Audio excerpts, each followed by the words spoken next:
لا لصاحبه وهو يحاوره। একদা কথা প্রসঙ্গে সে তার বন্ধুকে বলল, ধন সম্পদ আমি তোমার থেকে শ্রেষ্ঠ ও জনবলে শক্তিশালী। এভাবেই সে বলল, আমি মনে করি না যে কখনো ধ্বংস হইবে।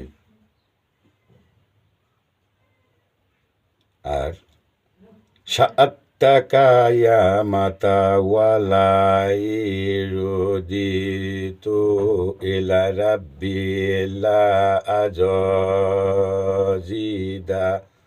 না খাইরাম। অর্থাৎ যে কিয়ামত হবে একান্তই যদি আমার রবের নিকট প্রত্যক্ষবিত্ত হই, তবে আমি এর চেয়ে ভালো স্থান পাব। এটা আমার জারসের মালিক উনি বলিয়াছেন। আর যিনি তোমাকে মাটি থেকে সৃষ্টি করেছেন পরের সক্রত হইতে এবং তারপর পূর্ণাঙ্গ করেছেন মনসত আকৃতিতে, বাস্তবে আল্লাহই আমার প্রভু এবং আমি কাউকে রবের অংশীদার করি না।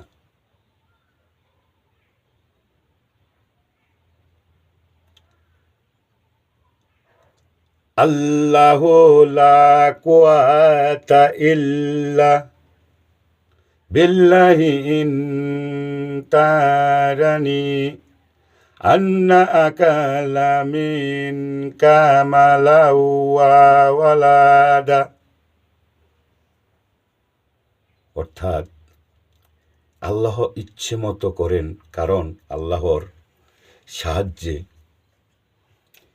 সাহায্য ব্যতীত কোনো শক্তি নেই। যদিও তুমি দেখছ তোমা অপেক্ষা ধনে ও সন্তানের আমি হীন।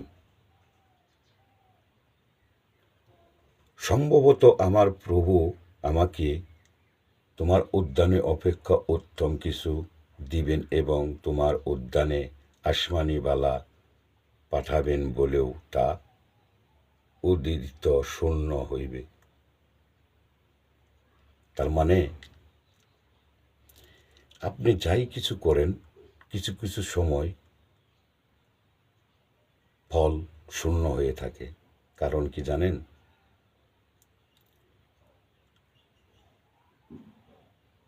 ভবিষ্যৎভাবে অন্তর্হিত হইবে, ফলে তুমি কখনো ওকে ফিরিয়ে আনতে পারবে না।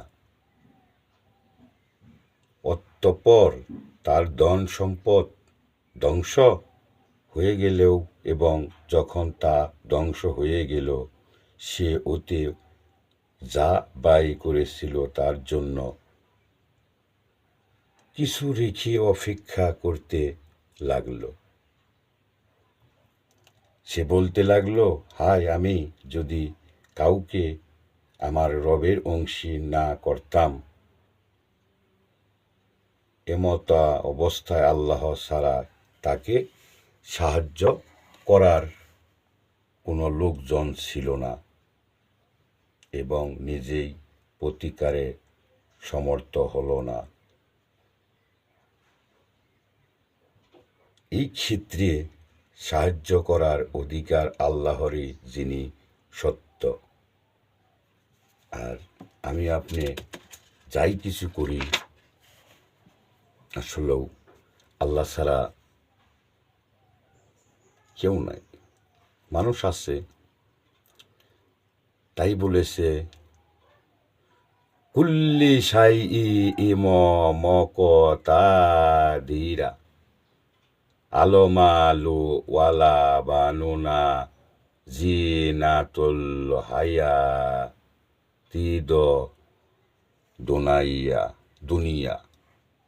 অর্থাৎ আল্লাহ সর্ববিষয়ে শক্তিমান,